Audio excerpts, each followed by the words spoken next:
Ben bu durumu biraz da Önder Apo'nun ülkeye çıkışına benzetiyorum.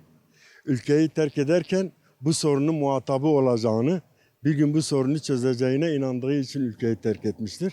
Ülkeyi terk ederken de Türkiye'yi kendi şahsında Kürtlerin şahsında Türkiye'yi kurtarmıştır savaştan.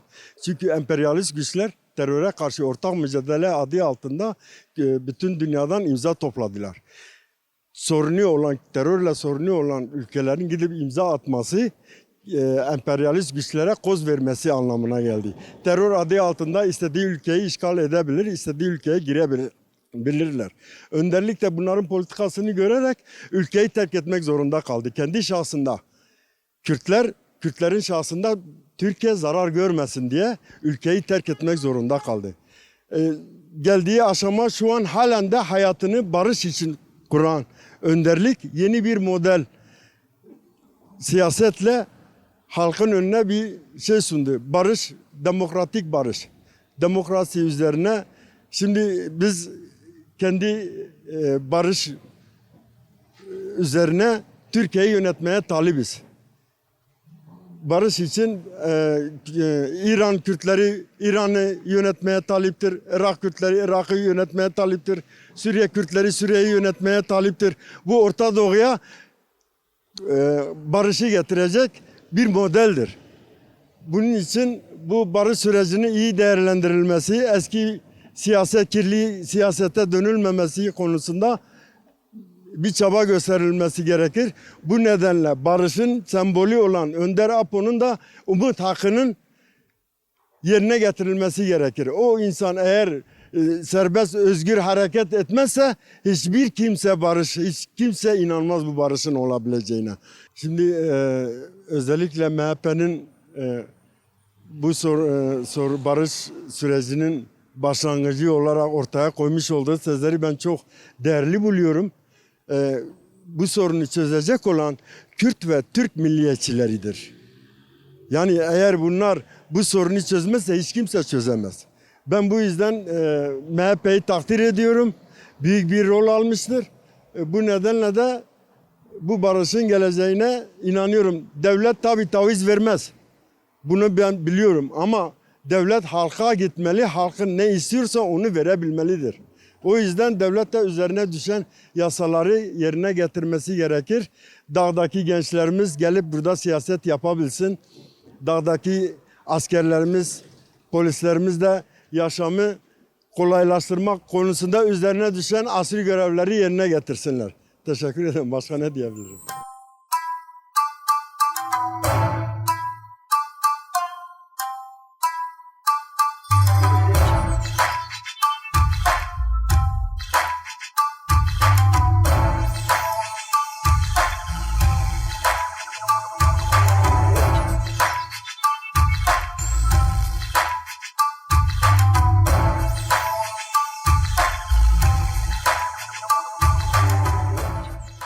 Elbette 27 Şubat 2025 tarihli Barış ve Demokratik Toplumun inşası ile ilgili Abdullah Öcalan'ın çağrısı çok önemlidir.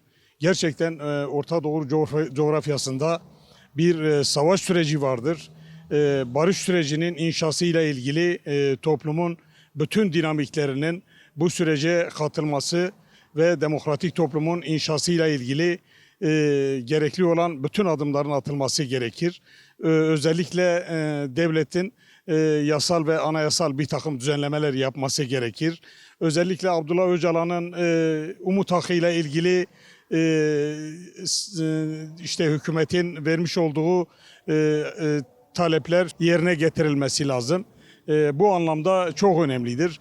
Barışın inşası elbette ki barış ve demokratik toplumun inşası için komisyonun üzerine çok önemli görevler ve roller düşmektedir. Komisyonun da buna göre yasal ve anayasal düzenleme yapması için gerekli adımların atması gerektiğine inanıyoruz. Barış elbette ki çok önemlidir. En kötü barış savaşlardan daha iyidir. Barış sürecinin inşası için toplumun bütün kesimlerinin seferberlik ruhuyla çalışması gerekir. Barış gelecekte elbette ki Orta Doğu'daki halkların geleceği için çok önemlidir. Bütün halkların bir arada özgürce kendilerini ifade edebileceği bir süreci olabilmesi için bu sürecin amacına ulaşması lazım. Biz de temenni ediyoruz ki bu barış ve demokratik toplumun inşası için amacına ulaşsın. Amacına ulaşması için herkesin kendi üzerine düşen görevleri ve sorumlulukları yerine getireceğine inanıyoruz. Hükümetin de bu konuda adım atacağını bekliyoruz. Yasal ve anayasal hukuki bir takım düzenlemelerin yapılmasını temenni ediyoruz. Diliyoruz ki bu beklentiler yerine getirildiği takdirde toplumun daha huzurlu, barış ve özgür bir geleceğin inşa edileceğine inanıyoruz. Elbette barış herkesin barışı savunduğunu, barışın herkes için lazım olduğunu, barışın herkese nefes aldırdığını, barışın inşası için herkesin barışa sahip çıkması konusunda bu konuda elbette ki herkes bu konuda barış hepimizin kabulüdür. Bu konuda bizim de üzerimize düşen ne varsa yapmaya hazırız.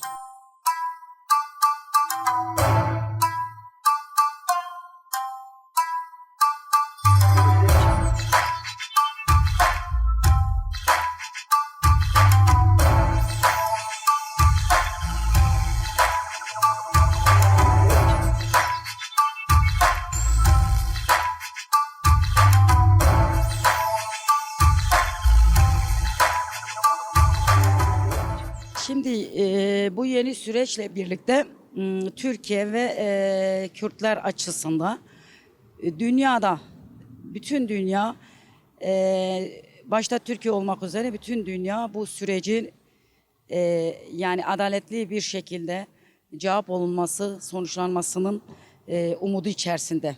Biz halk olarak da temelimiz bu noktadadır. Devletin bir an önce Abdullah Öcalan'ın başlatmış olduğu ve Bahçeli'nin de başlatmış olduğu bir süreçle esas alarak bu ülkede barışın, demokrasinin, ülkenin refaha girmesi için bir barışın şart olduğunu bütün ülke istiyor. Dolayısıyla bu barışın sağlanması tek taraflı değildir. Elbette ki devlet hareket ve Abdullah Öcalan ilk adımını attı. PKK kendini feshetti. Barışta ne kadar ısrarcı ve samimi olduklarının birinci adımını attılar. Devletin de bu konuda olumlu bir cevap, halka yönelik, halkın yaşam hakları ile ilgili yani samimi bir adım atılması isteniliyor. İstiyoruz. Halk olarak hepimiz istiyoruz. Abdullah Öcalan'ın özgür olması, bütün siyasi tutsaklarının 30 yıllık siyasi tutsakların serbest bırakılması, cezalarını yatmış ve infazları halen yakılmakta olan tutsak arkadaşlarının bırakılması, başta Abdullah Öcalan'ın bırakılması ve sonrası 30 yıllık siyasi tutsakların bırakılmasını istiyoruz. Ancak bir ülkeye böyle adalet gelir, böyle barış gelir. Tabii ki bu demokratik bir inşaata devletin anayasa düzenlenmesi şart. Burada Kürt halkının hakları, başta kimliği, başta ana dili, sonrası kadın üzerindeki tahakkümlerin işte anayasada biliyorsunuz ki ülkede kadın cinayetleri had safhada, gençlerimizin çetelerin elinde hem fuhuş hem madde bağımlısı olarak esir alındığı bir süreçteyiz. Bunlar da çok önemli.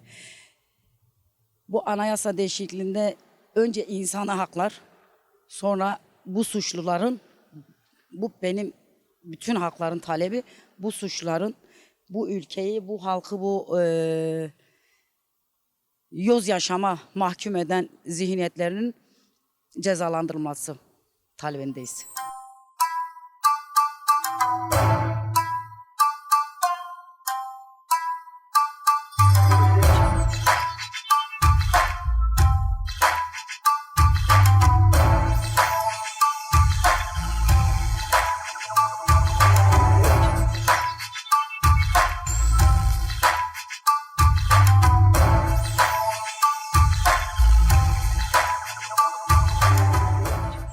Şimdi başta Başkan Apo'ya şimdi bize bu barış sürecini, bu süreci, bu duruma bize yaptığı için, bize bu süreci getirdiği için biz minnettarız. Başkan Apo'nun bize bir insanlık açısından değil, yani şeyler için, bizim için, bütün insanlık adına yani demokrasi, yani demokrasi anlayışımız nedir? Bütün halklar kendini bulmasıdır. Ve bütün halkların kendi sorunlarını, şeylerini burada barış olunca bunlar çözülür. Şimdi mesela savaşta hiçbir şey çözülmez. Her şey savaşta talandır, yıkımdır. Görüyoruz dünyadaki şeyleri. Şimdi biz bu barışı bize bahşettiği için biz gerçekten tekrar minnettarız. Devlet işte dedim ya, eşit temelde yurttaşına bakması lazım. Yani eşit temelde. Yani şimdi biz diyoruz bir kesimini sen koru, bir kesimini şey yap. Bunda barış sağlanmaz. Yani taraflar arasında barış olur. Şimdi Önder Özgür mesela şimdi Başkan Apo gelip dışarıda konuşsa eşit şekilde olur. Yani bu eşit şekilde bir barışı sağlanmış oluruz. Yani şimdi cezaevinde olması barış ne kadar çözülecek? Çözülmez yani. Biz Başkan Apo'nun dediği gibi ne söylüyorsa hepsi yerine getiriliyor. Yani PKK tarafından. Şimdi PKK tarafı dedi silahların miadi dolmuş, artık barışalım yani. Gerçekten çok ölümler oldu, çok tahribatlar oldu, çok talan oldu. İnsanımız gerçekten yani dünyaya izliyor, yani dünya eskisi gibi değil. Dünyanın her ucunda görüyor yani bir savaş durumu nasıldır, bir barış durumu nasıldır. Bunu ayırt edebiliyor yani, halkımız bunu ayırt edebiliyor. Şimdi başkan diyor en son mesajında herkes bu barış için çalışsın. Ben şöyle düşünüyorum bak. Mesela şimdi Başkan Apo daha önce Turgut Özal'dan bahsetti. Şimdi Turgut Özal'dan bahsedince dedi bu ülkemize bir barış getirelim. Barış getirelim demesi başka yabancı diyorlar ya, dış güçler. Dış güçler devreye giriyor. Çünkü istemiyor Türkiye'nin burada bir süper devlet olsun. Çünkü Başkan Apo mesela çıkarsa dışarıda inan ki bazı şeylerin işine gelmiyor. Yani emperyalist ülkelerin Amerika'dan tut, İsrail'den tut, Fransa'dan tut, bunların işine gelmiyor. Niye? Şimdi biz barışık olursak yani sadece Kürt halkı değil, yani Türk halkı da refaha kavuşacak. Başkan Apo bunu getirmeye çalışıyor, bunu çalışmaya getiriyor. Diyor git Selçuklu'ya gidin. Orada bir şey yapmışız yani, burada bir kardeş birliği yapmışız. Yani biz nasıl bu duruma geldik? Nasıl bu şeylere geldik? Nedendir? İşte bu eşit temel olmadığından dolayıdır. Yani eşit temelde şeyler paylaşımla olur. Şimdi barış paylaşımla olur. Şimdi tabii ki ben Umut Hakkı olarak işte diyoruz başkan çıksın yani. Çıkmasın. Şimdi biz diyoruz ya, taraflar arasında barış sağlanır. Yani şimdi sen rahat ortamda eşit temelde sen barışı getirebilirsin. Yani çıkarsa Umut Hakkı olarak çıkarsa bu şey çözülür. Yani inan ki bu sadece Türkiye için değil, Orta Doğu'ya da bir barış gelecek. Yani biz bakıyoruz, biz barışı öyle düşünüyoruz ki yani bütün insanlığa bir gelsin.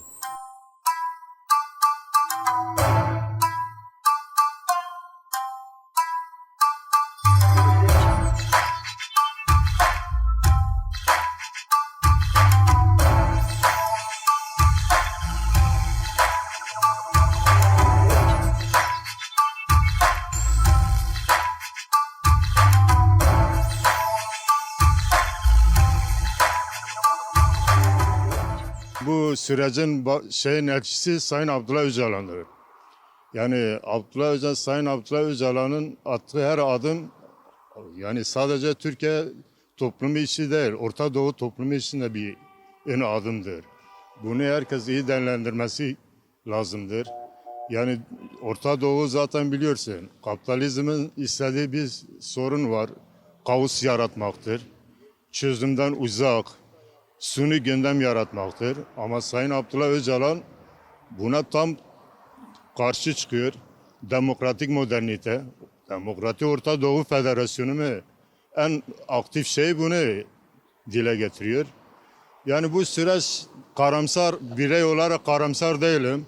Sayın Abdullah Öcalan'ın projeleri, çözüm, bu umut vericidir. Yani toplum içinde de canlı bir şey yaratıyor. Yani bir proje, strateji, politik anlamda da iyi. Ya şu anda Türkiye siyaseti şu anda tıkanmış. Ya tıkanma nedir?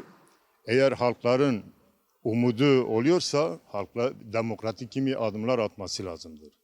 Atmasa kaos yaratır. Bu yani şu anda Sayın Abdullah Öcalan'ın yarattığı bir proje var. Kaybedecek hiçbir şey yok. Yani bu düşünen devlet düşünmesi lazımdır. Bir adım değil, iki adım değil, üç adım değil. Her şey elini taşın altına bırakıyor. Bir kelimeyle bütün gerillalar onu dinleyebiliyorlar. Bu da umut vericidir. Şimdi Sayın Abdullah Öcalan bir önder olarak benim önderimdir. Bahçeli'nin söylediği doğrudur. Yani doğru tespit etmiştir. Yani Sayın Abdullah Öcalan'ın eğer umut hakkı verilirse gerçekten Türkiye'deki bir nefes alır. Ekonomik anlamda, siyasi anlamda, dış politik anlamda bu süreçte daha olumlu şeyler gelişir. Yani çarşaf Sayın Abdullah Öcalan çözümle ilgili her şeyi tüm toplum biliyor. Yani biz şu andaki Türkiye geleceği için yani kaos yaratmak değil, gerçekten daha da olumlu şeyler olması gerekir. Bunun da mimarı Sayın Abdullah Öcalan'dır. Kesinlikle bunun dikkate alması gerekir diye düşünüyorum. Türkiye'de bir hukuksuzluk vardır. Yani bu hukuksuzluğu ortada kaldırması için Sayın Abdullah Öcalan'ın belirttiği gibi kimi adımlar atması lazımdır.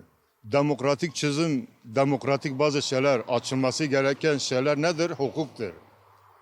Yani özgür yurttaş, ya kimlik, kültürel anlamda bir adım atılmazsa çözüm olmaz yani. Yani devletin üzerine düşen şeyi yerine getirmesi gerekir. Bahçeli'nin sürekli dile getirdiği şey ilkeli olmaları gerekir. Yani sözden kalmaması lazımdır. Devlet Bahçeli'nin eğer MHP'nin içinde böyle birisi söylüyorsa 70 yaşındadır, devletin içinden büyüyen birisidir. Sözleri milliyetçi kesimlerden de anlamlı bulur. Ama bunu belirttiğim gibi demokratik adım atılması gereken şey önce hukuksal anlamda özgür yurttaş, kültürel anlamda, dil anlamda her konuda Kürtlerin hakları vermesi gereken bir noktadır. Eğer verilmezse sorun burada tıkanır. Yani bizim kaybedeceğimiz bir şey yoktur.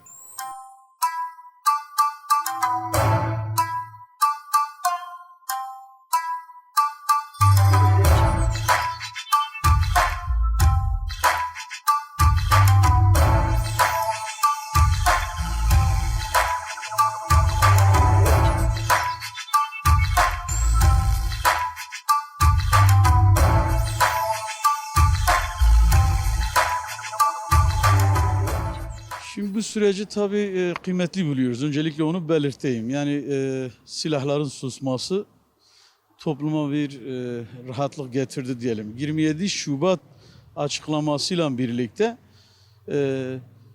PKK önderliği Sayın Abdullah Öcalan üzerine düşen görevi yaptı. Daha sonra mecliste kurulan Barış ve Demokrasi Kardeşlik Komisyonu belli kesimleri dinledi. Bu kesimlerden sonra milletvekillerinin bir kısım işte AKP, MHP ve DEM Parti'nin İmralı ziyareti olumlu bir hava estirmiştir toplumda. Umarız bunun devamı gelir. Daha sonraki işte silahlı güçlerin Türkiye dışına çıkması, Türkiye'nin barış iklimine doğru gittiğini, ama tabii bunlar yeterli midir, değildir. Devlet biraz daha zamana yaymadan, bu süreci zamana yaymadan daha hızlı adımlarla bu süreci daha hızlandırabilir. Gelişmeler olumlu yönde seyreder. En azından 40-50 yıllık çatışma sürecinden sonra bir barış havası eser diye düşünüyorum yani. Şimdi tabii geçmişten bu yana Sayın Öcalan bütün demeçlerinde 88'de Mehmet Ali Birant'a verdiği demecinden o günden bu yana sürekli karşısında ciddi devlet tarafında ciddi bir muhatap arıyordu. Bahçeli'nin en son mecliste yaptığı açıklamalarla ilgili bir mahtaplık durumu söz konusu oldu. Daha sonra umut hakkının olması yönünde ise şimdi siz Bahçeli'nin deyimiyle de gene söylersek barış tek kanatlı olmaz. Barış çift kanatlı olur. Yani dolayısıyla eğer siz bu süreci silahlı hem de silahlı güçlerin sınır dışına çıkması ya da bir kesim işte bir dönem sembolik de olsa bir silah yakılması durumu söz konusu oldu. Şimdi bunlar yapabilen güç kimdi? Kurucu önder de Bahçeli'nin deyimiyle tekrar kurucu önder Sayın Abdullah Öcalan'dı. Dolayısıyla Sayın Abdullah Öcalan bunları yapabiliyorsa ciddi bir mahtaptır demektir. Devletin de bu ciddiyetle yaklaşması lazım. Yani çalışma koşullarının en azından cezaevi koşullarının düzenlenmesi gerekiyor. Umut hakkının tekrar Bahçeli'nin dillendirdiği ve Avrupa İnsan Hakları Mahkemesi'nin belli taraflarının belli ceza müeyyidelerinin süresinin dolmasıyla bir umut hakkının doğması gerekiyor. Çünkü siz süreci götürürken süreç tek taraflı gitmez. Umut hakkının olması gerektiğini diye düşünüyoruz. Yani bu toplumun izlenimi de bu. Bizdeki kanaat da bu yani. Bir önce umut hakkının oluşması gerekiyor. Barış süreci olacaksa mutlaka barışı temsil eden güçlerin özgür olması gerekiyor. Ortamlarının özgür olması gerekiyor. Her kesimden yani siz iş adamından tutun siyasetçisine kadar, iktisadi yapısına kadar, yazar ve çizerlerine kadar, gazetecilerine kadar herkesle görüşebilmeli. Dolayısıyla bu ortamın sağlanması gerekiyor diye düşünüyorum. Bunlar oluşmadan şimdi Nelson Mandela sürecine baktığımızda böyle bir oluşum olmuştu. Uzun yıllar cezaevinden kaldıktan sonra devletle yapılan müzakerelerde kendi evinde yani kendi yerinde kendisine tahsis edilen alanda bu barış sürecini götürmüştü. Bu bugün içinde geçerli. Yani diyelim hem Kürt tarafı hem de devlet eğer bunu gerçekten ki Kürt tarafı bu konuda ciddi attığı adımlarla da bu ciddiyetini ortaya koydu. Devlette de yani bir ciddiyet var ama zamana yayma durumu söz konusudur. Dolayısıyla bu zamana yayma durumunu yaymadan bir an önce bunların hayata geçmesi gerekiyor ki bugün toplumda kısmi olarak var olan barış havasının kalıcı hale dönüşmesi gerektiğini diye düşünüyoruz.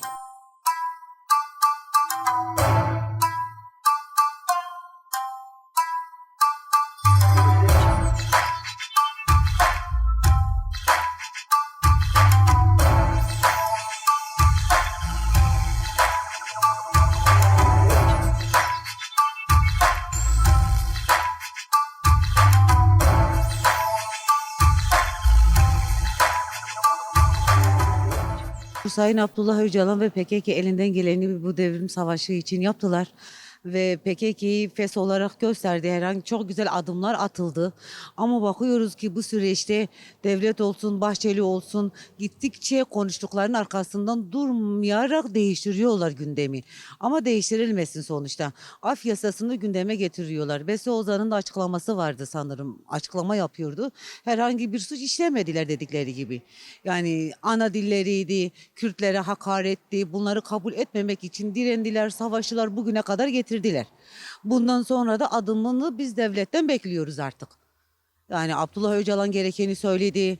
Ondan sonra gerillalar gerekeni söyledi. Bugün yani biz Kürt halkı suçlu değil. Yani bunların devletin bizden istedikleri biz doğarken mi suçlu olarak dünyaya geliyoruz? Yok. Öyle bir şey yok. Dilimiz Kürt olduğu için biz suçlu muyuz? Değiliz. Bugün biz bir Kürt olarak dünyaya gelmişsek, bir ülkede yaşıyorsak o ülkenin tüm kanunlarını, yasalarını, her şeylerini bize de vermeleri gerekiyor. Bizimkiler o yüzden savaştılar.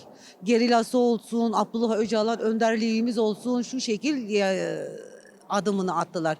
Ve biz devletten bekliyoruz artık. Biz elimizden gerekeni yaptılar. Zaten açıklamalarında yaptılar. Süreci takip ediyoruz. Ama devlet herhangi bir adım atmıyor. Çelişkili konuşmalar konuşuyor. Onun dışında herhangi bir adım yok. Sayın Abdullah Öcalan'ın serbest bırakılmasıdır ki hani siyasi çözüm diyorlar ya. Hem Abdullah Öcalan diyor, ondan sonra devlet bunu diyor.